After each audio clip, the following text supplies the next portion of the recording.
Here's what's coming up on the world today. China begins easing some of its strict COVID-19 restrictions despite high daily cases.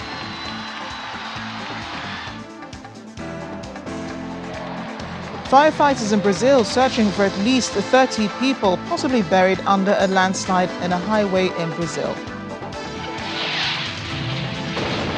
Plus, French President Emmanuel Macron, on the second day of his visit in America, says U.S.-French cooperation is important to counter presence of rogue states. Well, welcome to the program today. I'm Amarachi Ubani in Lagos. We begin in China, where we've been monitoring protests against strict COVID restrictions. The government there, apparently listening to the people today, released dozens of districts from lockdown, some of them including Shanghai and Guangzhou, where there have been rising COVID cases. Restrictions in major cities like Guangzhou were abruptly lifted on Wednesday, just hours after the city saw violent protests that resulted in clashes between the police and protesters.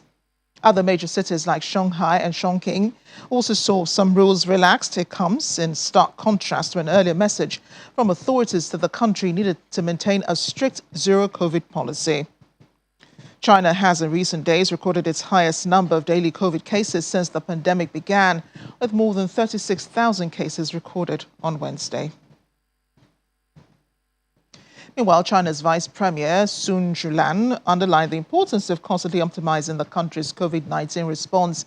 Made the remarks at the National Health Commission when listening to experts' opinions and suggestions on improving epidemic containment measures. Sun noted that over the past 3 years, the Central Committee of the Communist Party of China and the State Council have always put people's health and safety first and effectively dealt with the uncertainties of the COVID-19 situation with a consistent strategy and flexible measures to fight the virus, and that the country is facing a new situation and new tasks in epidemic prevention and control as the pathogenicity of the Omicron virus weakened. More people are vaccinated and experience in containing the virus is accumulating. Sun urged efforts to further optimize the COVID-19 response, improve diagnosis, testing, treatments and quarantine measures, strengthen immunization of the whole population, particularly the elderly, and step up the preparation of medications and other medical resources. As for the elderly in China, opinions differ over the country's vaccination measures as the government moves to increase rate of vaccination among the elderly. On Wednesday, China's health authorities said it would aim to improve accessibility and launch targeted programs in nursing homes and leisure facilities as part of a new vaccination drive among the over 60s. It also pledged to make renewed efforts to publicize the benefits of vaccination. One of the respondents in a recent survey said that they fear the diseases will become more serious after vaccination. Another said he'd had a lot of diseases and did not get vaccinated. Then another thought China needed to open up, as things like dynamic zero COVID or the likes are just a play on words. In other developments, Chinese President Xi Jinping today met with the European Council President Charles Michel in Beijing. Mr. Michel also signed a book of condolence for former leader Jiang Zemin. During a meeting at the Great Hall of the People, President Xi told Mr. Michel China would strengthen strategic communication and coordination with the European Union. He also hoped that EU institutions and member states will establish an objective and correct perception of China. It was only a one-day visit for the European Council President, in which he also met with Premier Li Keqiang and Li Zhanshu, the chairman of the Standing Committee of the National People's Congress. The visit comes after European leaders expressed concern about economic reliance on China.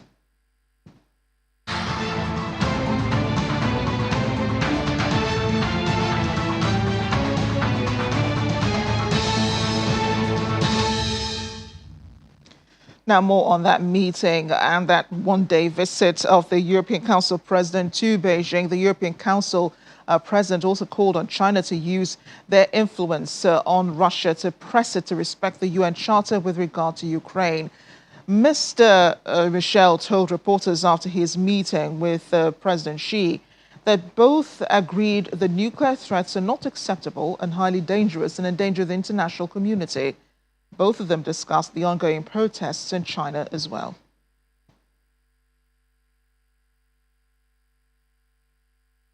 I urged President Xi, as we did at our EU-China summit in April, to use his influence on Russia to respect the UN Charter. Kremlin's attack on a sovereign nation blatantly violates international law. President Xi and I agreed that nuclear threats are not acceptable and highly dangerous and endanger the international community. President Xi, for instance, made very clear that China is not providing weapons to Russia. President Xi made very clear that the nuclear threat is not acceptable and is not responsible. This is, I think, an important message. And I sincerely hope that in the following weeks and months, all the international community, China included, will use all possible tools and instruments to advocate in order to convince the Kremlin and Russia to end the war and to respect the sovereignty of Ukraine. On the protests, yes, we discussed that question as well, and discussed the acceptance by the societies of measures that are taken and the reaction by the authorities.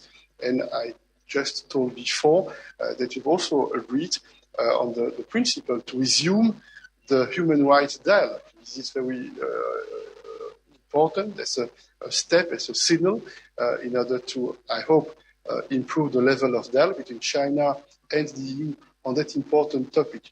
And you know that for the EU, the right of assembly is an important fundamental right guaranteed by international instruments, legally binding instruments, and also by national constitutions.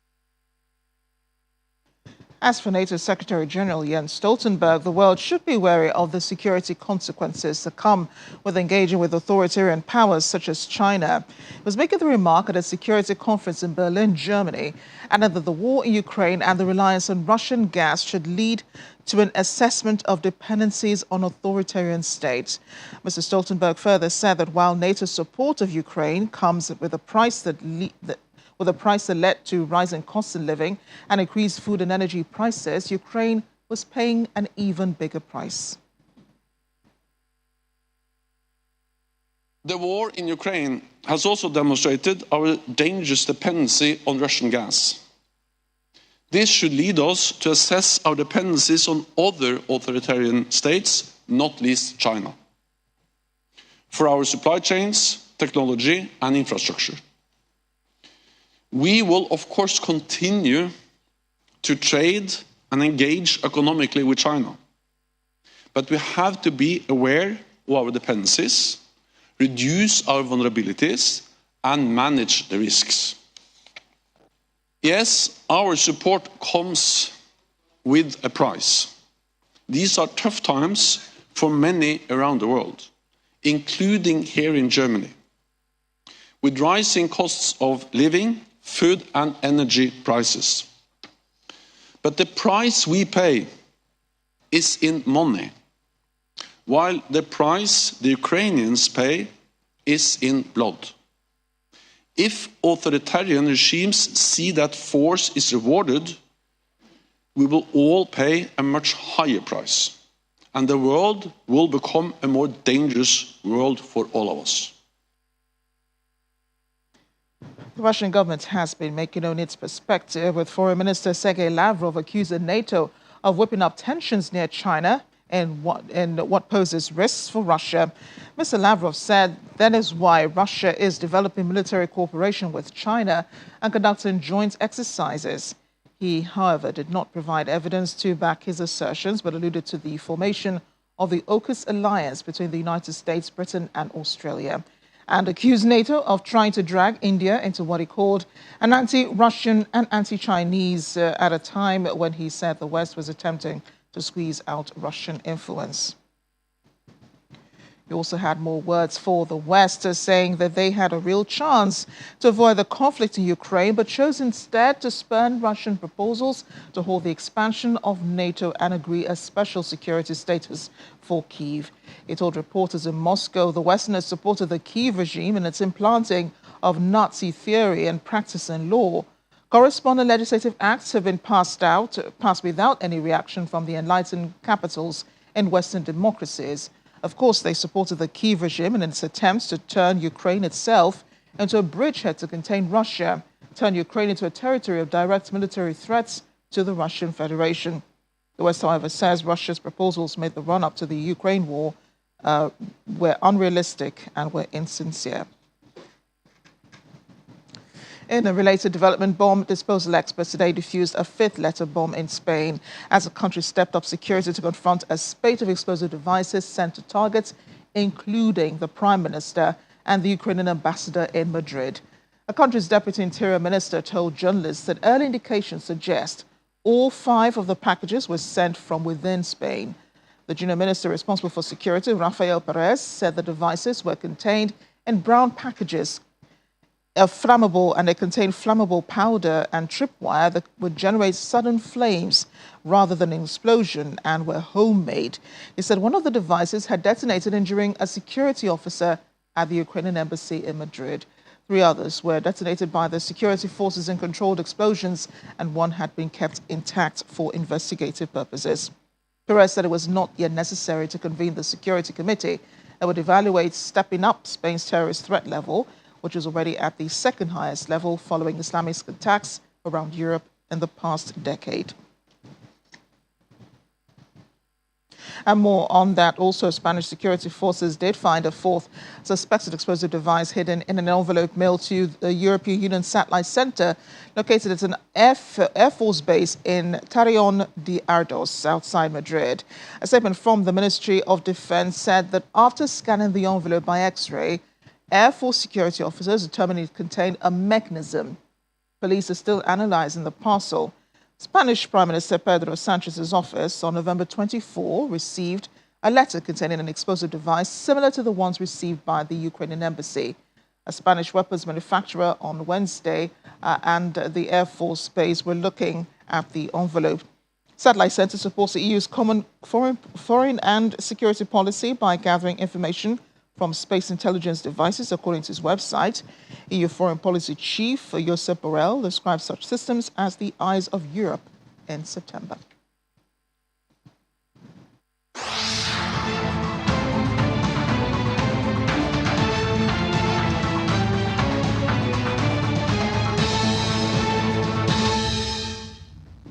Let's check in on Brazil now, where the search is still on for dozens of people who may be stuck underneath a heavy landslide that hit a major highway in the state of Parana. At least 21 vehicles were affected. Firefighters are said to be using a thermal camera to locate possible survivors. Aerial footage shows one lorry precariously hanging over the side of a bridge. Rescue workers found the body of the driver. He was identified as 62-year-old João Perez. A relative said he'd worked as a lorry driver for most of his life and was well acquainted with the road where the accident happened. A name of the second victim has not been released. So far, 6 survivors have been located. Among them is the mayor of the coastal town of Guaratuba, Roberto Justus. In a video uploaded to social media after his rescue, he said it was a miracle he was alive. Landslides are not uncommon in Brazil, and hillside communities are often swept away when sudden mountainsides collapse. The VOA's Edgar Maciel is in Sao Paulo for us. So, Edgar, thank you so much for joining us this afternoon. Where are we at with the search for the survivors? Good afternoon from Brazil. At this moment, the rescue teams are focused on the area where the ground is more concentrated and buried. Several vehicles on High Road T76 here in Brazil, which is located in the south of Brazil, in the state of Paraná. At this moment, the police updated number of missing people in this accident. We have 30 victims that disappeared in the middle of this landslide.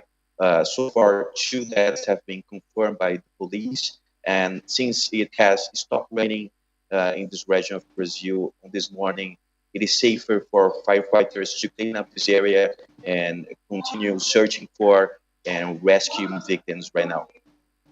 How difficult is it for the firefighters to get through to the victims? Are they using thermal cameras? How easy will that be? Yeah, it's very difficult because at any moment a new landslide could happen and paralyze, stop all the progress that the rescue teams have made so far. They estimated that there are more than 5,000 square kilometers of land that needed to be removed in these areas. So it's a work that will progress slowly. You need different technologies to remove this land that is located in this area in Paraná. I imagine the earth is heavy. I see, a lorry just, perched on the side of the road. Their houses also that have fallen. We understand it's not uncommon to have these landslides in Brazil, but would that have anything to do with climate change or human activity, making it easier for the earth to move so quickly? Traditionally, this is a very rainy season throughout Brazil. So it's spring here right now. So we live with very high temperatures in the mornings and very heavy rains during the afternoons and nights. So the Brazilian people is used to seeing similar situations every year repeating in this part of the year. In Santa Catarina right now, it's a neighboring state of Paraná, where this accident happened on the highway. There are many cities isolated by water with teams of firefighters rescuing residents who are on top of the roof of this house. This house is due to amount of water right now. And Espírito Santo State, who is close to São Paulo, 2 people died this morning in a new landslide. So it's possible that in the next few days, we can continue seeing accidents like this, one in Paraná, Santa Catarina, Espírito Santo, with a lot of victims. So yes, it's a weather of a consequence of climate change, because every year that passes, the foods get worse here in Brazil, and urgent action is needed because it extends throughout Brazil, throughout the country. We lost several lives and also impacts our environment in a difficult way. Well, I'd imagined, when the landslide happened, that there were cars on the road, and there must have been traffic backed up for as long as can be imagined. How was that able to be cleared? And any word on when, the roads will be opened again and it can be used? And will there be efforts made to at least move the earth from the roads? This highway in Paraná remains completely blocked with no forecast or release by the police responsible for the highways here in Brazil. Traffic is being diverted by other smaller highways in Paraná, in the south of Brazil. This is an important connection with the southern states like Santa Catarina and Rio Grande do Sul too. So there is little care to prevent the situations from getting worse in the south of Brazil right now. Edgar, thank you so much for bringing us the update. Thank you. Into the United States now, where we might finally get an idea how much taxes the former U.S. President Donald Trump has been paying. His tax returns have been handed over to the committee in the House of Representatives following many legal battles. The Treasury Department said it had complied with the Supreme Court order that the records should be given to a panel in the Democrat-controlled House. It's not clear if the returns will be made public or what they will reveal. Mr. Trump is yet to comment, but has previously denied any wrongdoing. He declined to release the documents during his 2016 presidential run or subsequently breaking a decades-old presidential custom. Mr. Trump recently announced a run for the White House again in 2024 and has described the efforts to obtain his tax documents as politically motivated. Various details about his finances have already emerged as he faces a range of investigations, including into his business dealings. U.S. diplomacy with Russia continues to be a major challenge for the Biden administration, as they are a leader in support of Ukraine and the war against Russia, while American basketball star has been sentenced to 9 years in prison. Our Washington correspondent Maria Bird has more on the progress of the U.S. negotiations with Russia for the release of Brittany Griner. The United States government identifies new strategies to advocate for the release of Brittany Griner from Russian imprisonment. We continue to have ongoing conversations with Russian officials about Brittany's release, as well as Mr. Whalen's, and trying to get them home to their families where they belong. I can assure you that those conversations are ongoing. And we want them both home as fast as possible, and this administration is going to stay committed to that task.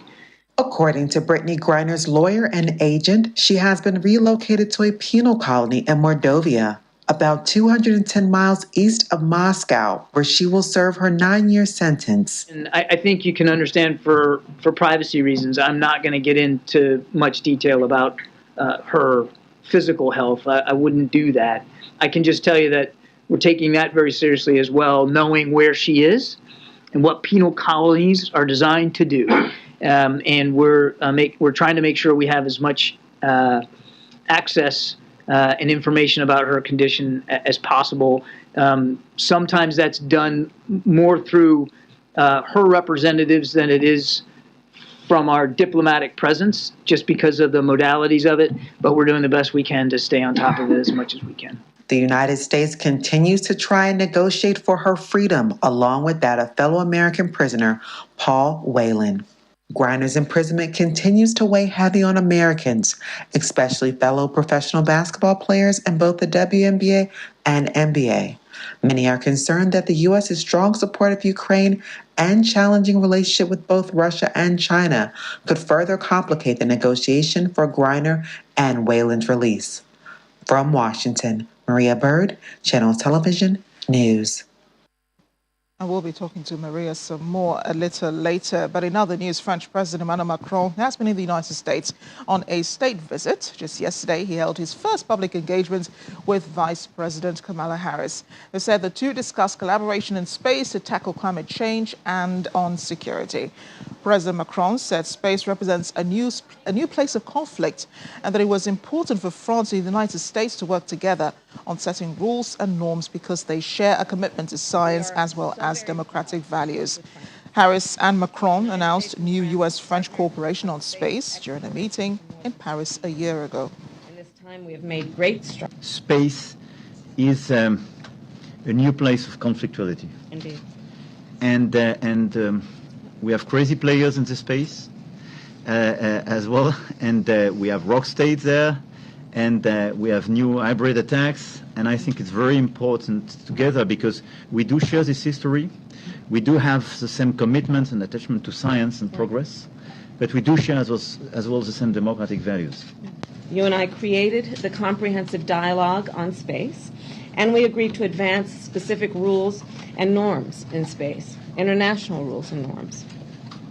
And the United States, of course, welcomes and is elated that France and the European Space Agency will continue operations at the International Space Station through 2030. To an enduring relationship between the United States and More on his visit in the United States. President Macron awarded the Légion d'honneur medals to World War II veterans at the French Embassy in Washington, D.C.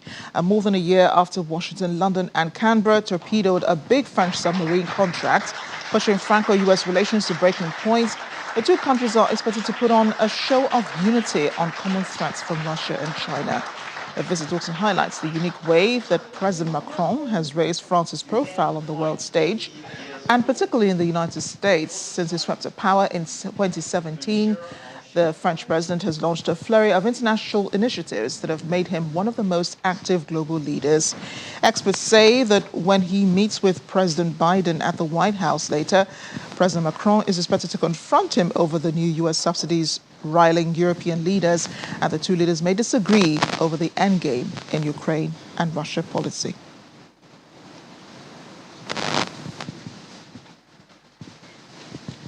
Beg your pardon, that would be Ukraine and China policy. But the U.S. also has another VIP visit. Britain's Prince William kicked off his annual Environmental Prize program in Boston on Wednesday. There he is with Princess Kate, the Princess of Wales, as well as Massachusetts Governor-elect Maura Healey and Boston Mayor Michelle Wu.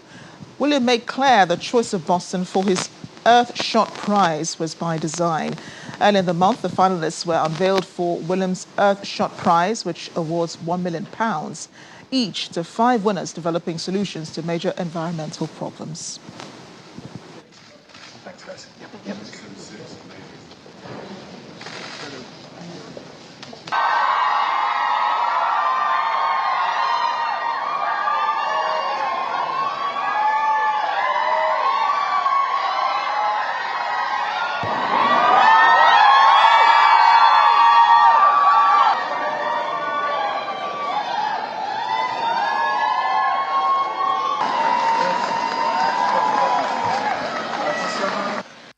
And a hearty Boston, Massachusetts welcome to our very special guests, the Royal Highnesses, the Prince and Princess of Wales.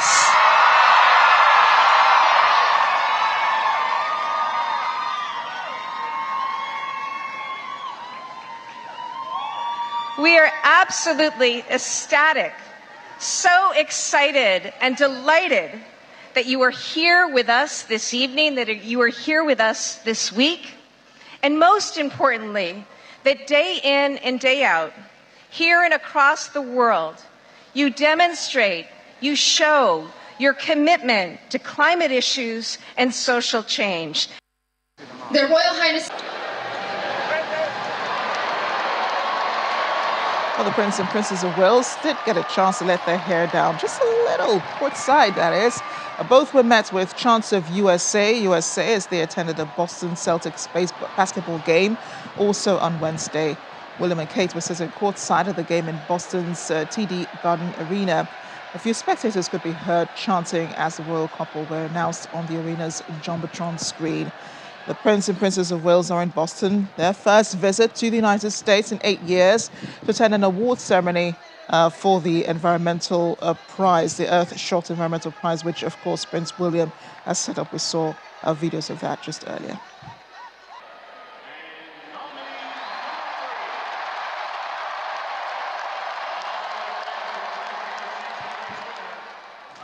Let's bring in our Washington correspondent, Maria Bird. Maria, let's begin with the Prince and Princess of Wales visit. Wasn't anticipated by Americans, given, how excited people were to see them, in Boston. I imagine that, it was well anticipated. And then if you put that side by side, all of the drama from Buckingham Palace or in Buckingham Palace with Meghan and Harry's new Netflix series and the book, threatening to steal the spotlight, are people still excited that they're there? Yes, I think that this is one of the first times, they said, in almost 8 years that you have seen Prince William and Princess Kate in the U.S. And the initiatives that they were focusing on, we know the environmental climate issues are major concerns for the U.S. I think that America still has a very soft heart for Princess Diana. And so being able to see her son and his wife here in the U.S., in Boston for a very specific event, a very specific intention around climate change and addressing some of those issues. I think that people were able to separate some of the other challenges that might be experiencing at Buckingham Palace as we look at the Netflix series. I also think that Americans kind of see them in two separate arenas altogether. And so I think it was still a lot of excitement, a lot of anticipation. And I think the Boston community was very happy to have them. Yeah, it is a really different visit. It could have been a state visit where they'd be meeting with President Joe Biden in the White House. But let's talk about a person who will be meeting President Biden in the White House, and that's the French President Emmanuel Macron. How much of a negotiator is he, Maria, when it comes to Franco-U.S. relations, going from what happened last year with the AUKUS deal? I don't know if right now they're looking at him being a negotiator as much as is finding allies. I think that this is a real state visit that's focused in on the U.S. president reaffirming and realigning with what they consider the brother of France. They said that this is like a sibling relationship of the U.S. and France. And so I think that's really where President Biden is looking for. At this time, there should be the press conference to be occurring. It started at 11:15 Eastern Standard Time, where they would be discussing, obviously, the war in Ukraine. And they've already stated that they do believe that they will band together to address some of the armed issues as it relates to the war in Russia. So I think that this is really more of a public announcement and reaffirmation of the French-U.S. relations. And just before we had you on, Maria, we watched your report on Brittany Griner and what the U.S. government is doing to ensure her release from the Russian penal facility. What other avenues is the American government exploring apart from, trying to see reason, with the Russian government, which is so set on ensuring that Brittany does do time in Russia? I think at this time, the U.S. is heavily considering potentially some release of some more war criminals from U.S. custody to Russia. I think that there is an enormous amount of pressure on the U.S. government to do more. I think that the Brittany Griner issue has brought major attention, especially in a time where the U.S. political structure has had quite a bit of a jolt. I think that these midterm elections, people are very glad to see that we made it through with continuing the democracy and not having much challenge of the democracy, but there's still a long way to go. And I think that Americans are calling on the president to be able to do more in this area. And this is just one area of diplomacy that I think he's not going to be able to get around, and that he's going to have to find a way to ensure her safe release. At this time, obviously there's other individuals involved beyond the U.S. government that are trying to find ways to ensure her release. But it just seems as if, due to all of the challenges the U.S. has experienced with Russia and its support of Ukraine, that this is becoming a very a greater challenge than I think was initially anticipated. Thanks again, Maria. And while the Prince and Princess of Wales are in the United States promoting the Earth Short Environmental Prize, a trailer for the much-awaited Netflix documentary series about Britain's Prince Harry and his wife Meghan has been released. It was released today ahead of its expected release next week, just as the British royals wrestle with an embarrassing race row. Harry and Meghan stepped down from royal duties 2 years ago and moved to California, from where they've delivered stinging criticism of the monarchy, including allegations of racism, which has led to a rift with the rest of the family, most notably with his father, King Charles III, and elder brother, Prince William. And the last time Harry and Meghan opened up about their relationship with the other royals in an interview with Oprah in 2021 plunged the institution into its biggest crisis of recent times, and the royals would be fearful of new damning revelations. The timing for the trailer and the documentary could hardly be better for Netflix. William and his wife Kate, of course, in Boston. Buckingham Palace is dealing with a racism row involving William's godmother. At the end, Harry is shown throwing his head back while Meghan wipes tears away. That's in the documentary. You have to watch it, though. Although no official release date has been given for the documentary, media have widely reported it will air on December 8th. It will share the other side of their high-profile love story as well.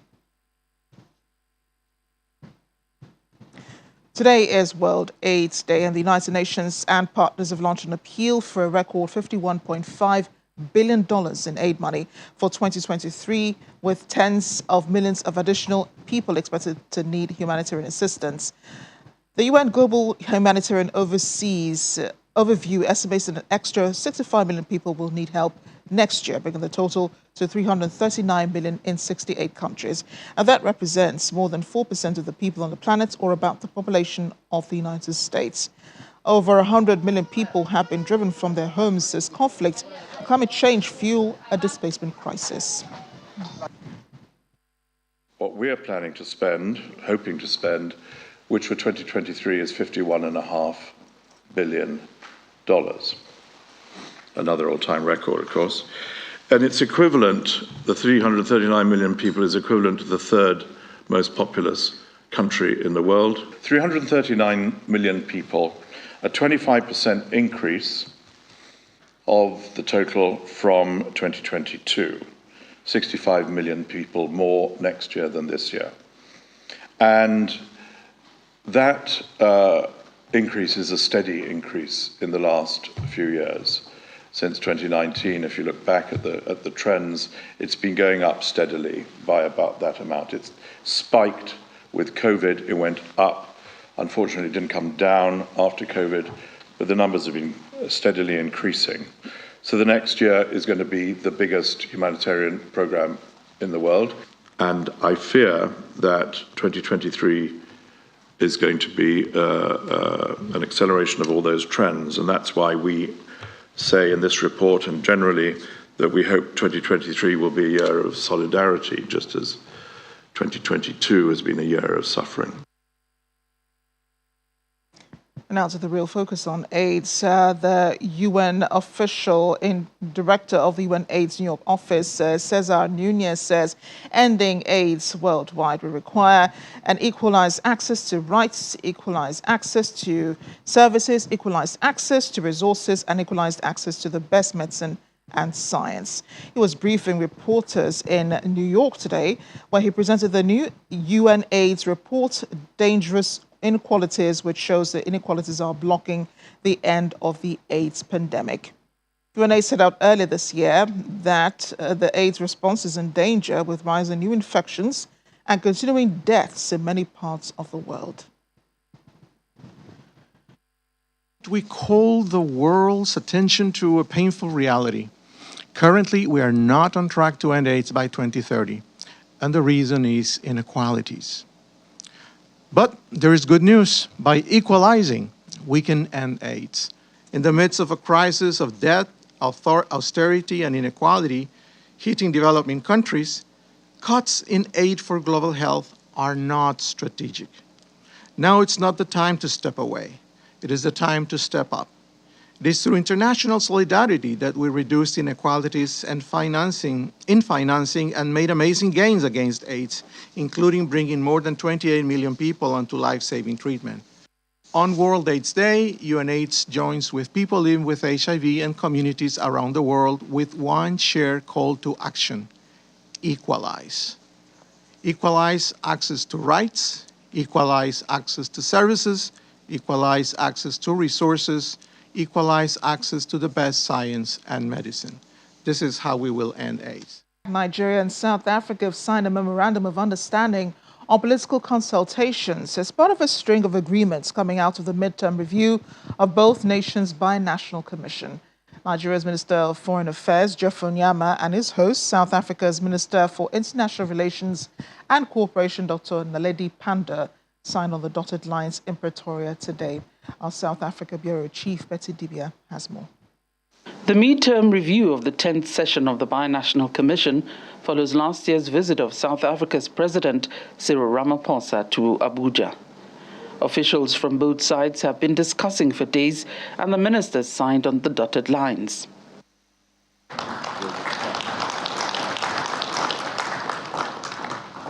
In our meeting, we've reviewed progress on the implementation plan of the decisions of the 10th Binational Commission in 5 key sectors: political and diplomatic, defense and security, trade and industry, mines and energy, and social affairs. I'm also very pleased that we've signed the MOU on political consultations.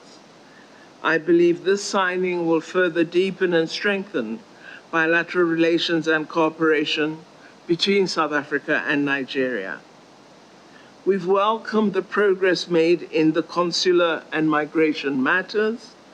I'm pleased that the main issues have largely been dealt with, as agreed at the BNC and at the Consular Migration Forum. The deliberations have been really meaningful, very substantive, and we really hope to take them forward.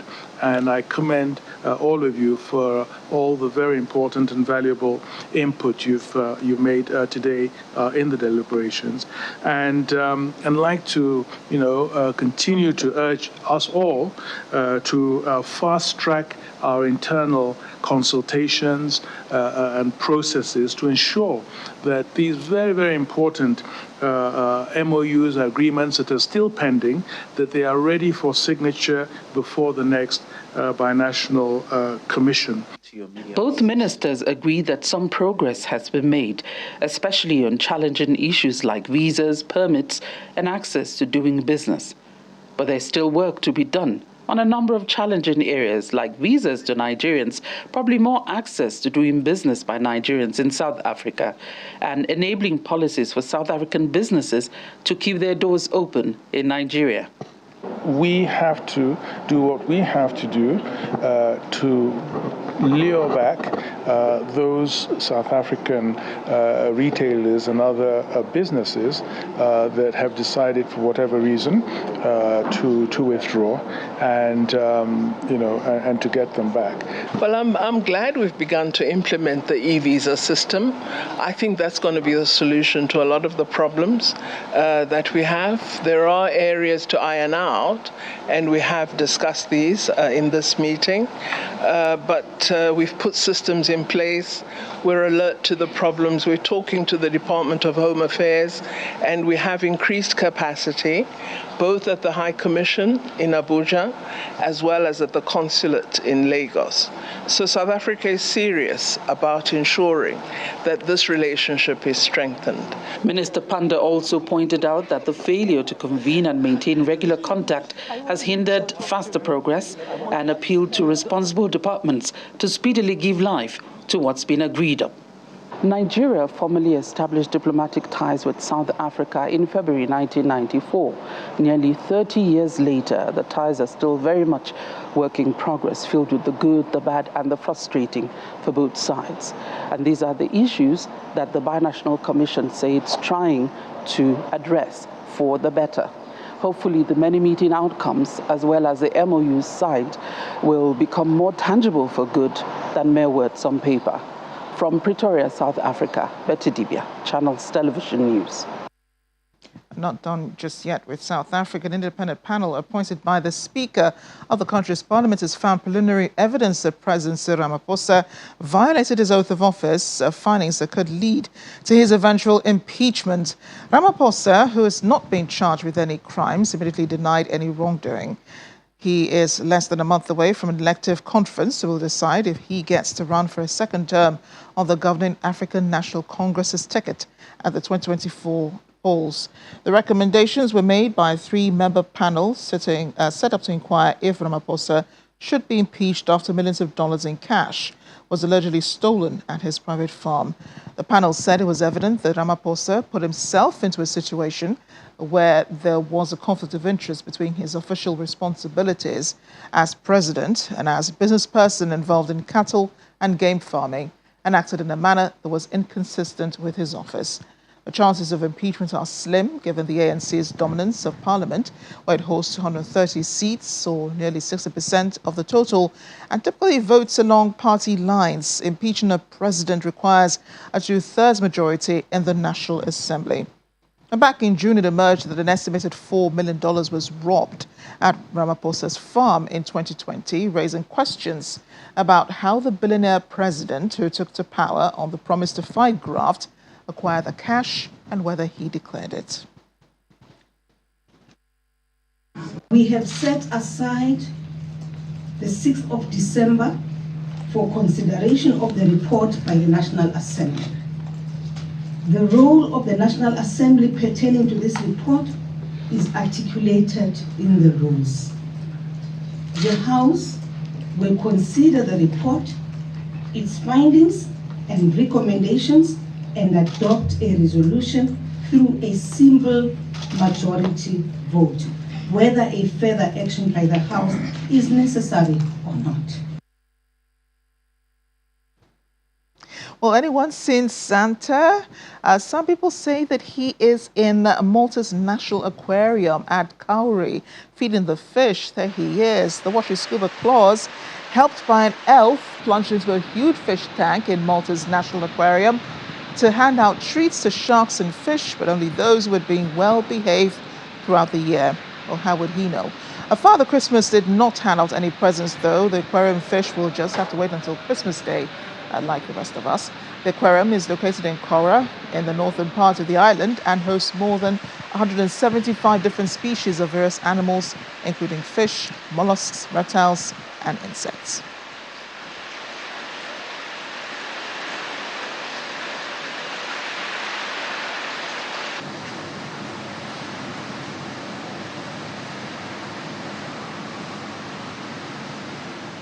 There must be something about being in water that Santa likes, because here he is again, trading in his boots and sack full of presents for flippers and an oxygen tank at a Japanese aquarium early today. A scuba diver dressed in Santa's classic red and white costume swam in a tunnel tank containing around 3,000 fish and dolphins at the Hakejima Sea Paradise Aquarium in Yokohama. That event drew a small crowd in spite of rising costs in Japan. People said they still want to spend money on special occasions like wedding anniversaries. And that's according to one restaurant worker who was watching the performance alongside his wife, Makoto.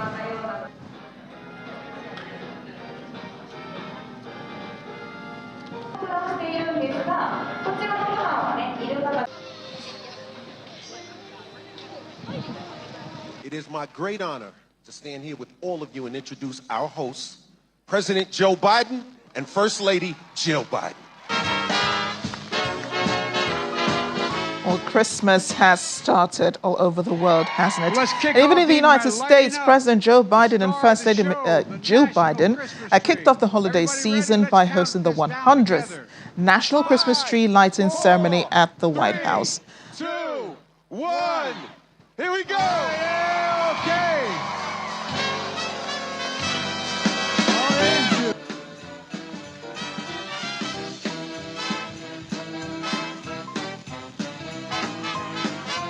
Joe Biden and First Lady Dr. Jill Biden.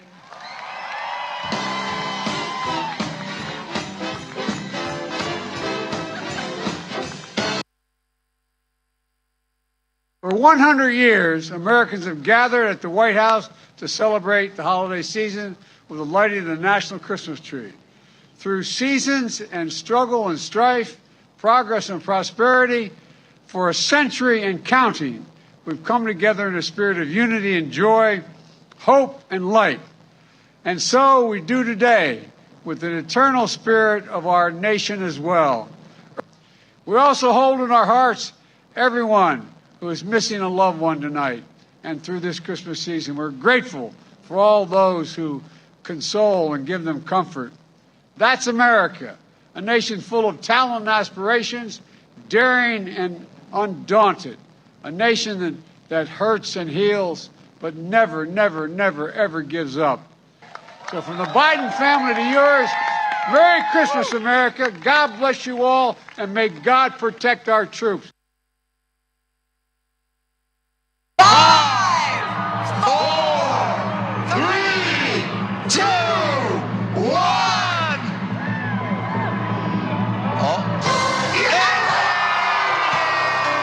And you know it's not Christmas in the U.S. until the Rockefeller Center Christmas tree is lit, isn't it?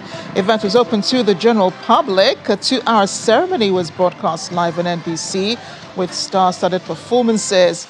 The night's highlight came when more than 50,000 multicolored LED lights and 900-pound star with at least 70 spikes covered in 3 million crystals were switched on, bringing the Rockefeller Center Christmas tree to life. Well, this year's tree, a 14-ton, 82-foot tall Norway spruce, will be on display all through the rest of the year until January 2023.